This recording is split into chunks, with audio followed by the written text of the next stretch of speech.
Hello tout le monde, j'espère que vous allez bien. Donc aujourd'hui on se retrouve dans une nouvelle vidéo. Alors oui, je sais, je date, je fais qu'une vidéo par an, je suis désolée. Mais comme je l'avais déjà dit dans une vidéo, j'ai pas envie de faire des vidéos pour faire des vidéos. J'ai envie d'en faire quand j'ai envie d'en faire et quand j'ai un sujet dont j'ai envie de parler. Donc aujourd'hui on va parler de la série Insatiable. Je pense que vous en avez entendu parler parce qu'elle a énormément fait parler d'elle, notamment l'année dernière quand elle est sortie, que ce soit en positif ou en négatif. Je sais qu'il y a eu un très gros bad buzz autour de cette série que j'ai personnellement pas compris parce que j'adore cette série, que j'ai trouvé incroyable. Pour vous faire un résumé de la série, en gros c'est une lycéenne qui s'est fait harceler pendant toute sa vie parce qu'elle était obèse et qu'elle avait des problèmes de poids. Et un jour elle va avoir un accident, elle va avoir la mâchoire cassée, elle va devoir manger liquide pendant 3 mois, ce qui fait qu'elle va perdre énormément de poids et qu'elle va devenir très fine. Et en fait son avocat, donc qui va la défendre pendant le procès, à côté de son métier d'avocat, il est aussi coach pour, vous savez, les miss, pour qu'elles participent au concours, etc. Pour les aider à se maquiller, s'habiller, enfin les coacher, pour leur expliquer comment ça marche. Et en gros il va se rendre compte qu'elle répond à tous les critères de beauté et il va lui dire mais écoute, participe à des concours en fait, genre montre à toutes ces personnes qui t'ont harcelé que finalement maintenant t'es là et tu vas devenir peut-être la prochaine Miss American Lady et tu pourras leur dire voilà, regardez où j'en suis, vous vous moquez de moi, maintenant je suis Miss American Lady. Et du coup elle va accepter et c'est à partir de là que ça va un peu partir en sucette parce que du coup elle a aussi énormément envie de se venger de toutes les personnes qui se sont moquées d'elle. Du coup voilà, elle va vite péter des plombs, etc. Voilà pour l'histoire. Il y a 2 saisons, la première saison il y a 12 épisodes et la deuxième il y en a 10 si je me trompe pas.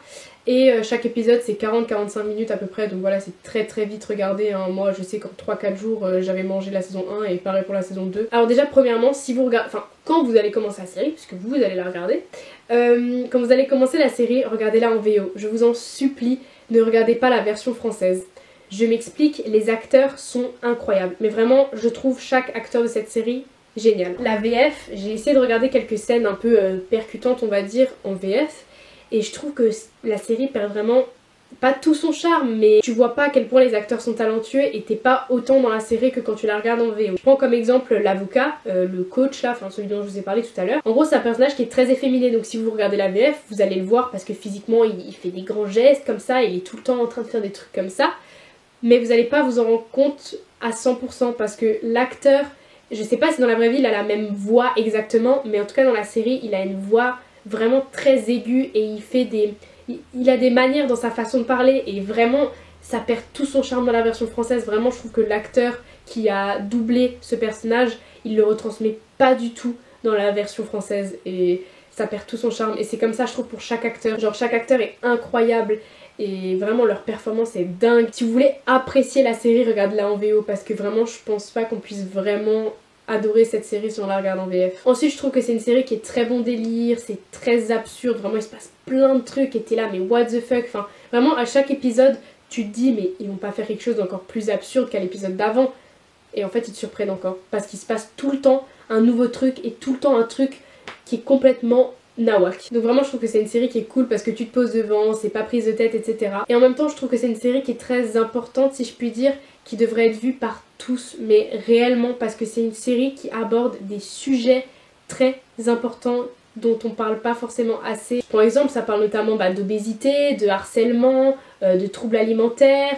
Il y a des problèmes d'alcool, problèmes de drogue, à un moment donné ça parle de gays, il y a des histoires avec des lesbiennes, il y a des histoires de trans, un épisode ça parle d'exorcisme, il y a un épisode avec une prison féminine, ça parle de tellement de sujets, à un moment donné ils abordent le sujet de l'adoption, il y a des histoires de kidnapping, de meurtre, il y a des histoires policières, en même temps il y a des trucs politiques, voilà je trouve que c'est bien dosé, genre ça parle d'énormément de choses mais ça parle pas de trop de choses parce que chaque épisode a son thème. Je prends l'exemple l'épisode où il y a l'exorcisme. Ça va parler quasiment uniquement de ça, ils vont pas aborder plein d'autres sujets en même temps. Donc voilà, chaque épisode a son sujet et son thème et du coup c'est ça qui fait que c'est vraiment une série incroyable. Je trouve que le sujet qui a été le mieux abordé, alors je dis pas, tous les sujets ont été très bien abordés, je prends exemple le sujet de l'obésité, des troubles alimentaires, ils en parlent très très bien, vraiment, mais je trouve que le sujet qui a été le mieux abordé c'est le fait qu'il faut pas forcément juger quelqu'un à ce qu'on voit de cette personne en fait. Je m'explique, quand vous regardez une série autre que Insatiable, en général vous savez ça parle de 2-3 personnages principaux et ensuite les personnages secondaires on s'y intéresse pas trop, genre on parle pas trop d'eux. Alors que là justement il y a un peu moins d'une dizaine de personnages principaux et on parle de chacun d'entre eux. On se dit ah mais cette personne c'est vraiment une pétasse, vraiment comment elle agit je déteste, et en fait on voit derrière qu'il y a une raison. Alors ça justifie pas le fait qu'elle agisse de telle ou telle manière, mais on se dit ah mais ok en fait elle vit ça derrière, genre c'est quand même pas facile. Si je prends dans le sens inverse, à un moment donné il y a quelqu'un dans la saison 2 qui dit au personnage principal, donc le personnage joué par Debbie Ryan, il y a quelqu'un qui lui dit mais t'as la vie parfaite, t'es belle, t'es fine, tu participes à des concours de beauté, ta mère te soutient, t'as un coach qui te soutient aussi, t'as le petit copain parfait, tu vas pas me dire que ta vie c'est de la merde. Et en fait elle lui balance à la gueule tout ce qu'elle vit derrière, donc je vais pas vous dire quoi parce que ça vous spoilerait totalement, mais elle lui balance à la gueule tout ce qu'elle vit. Et la fille en face d'elle, elle lui fait ah ouais en fait ta vie c'est vraiment de la merde.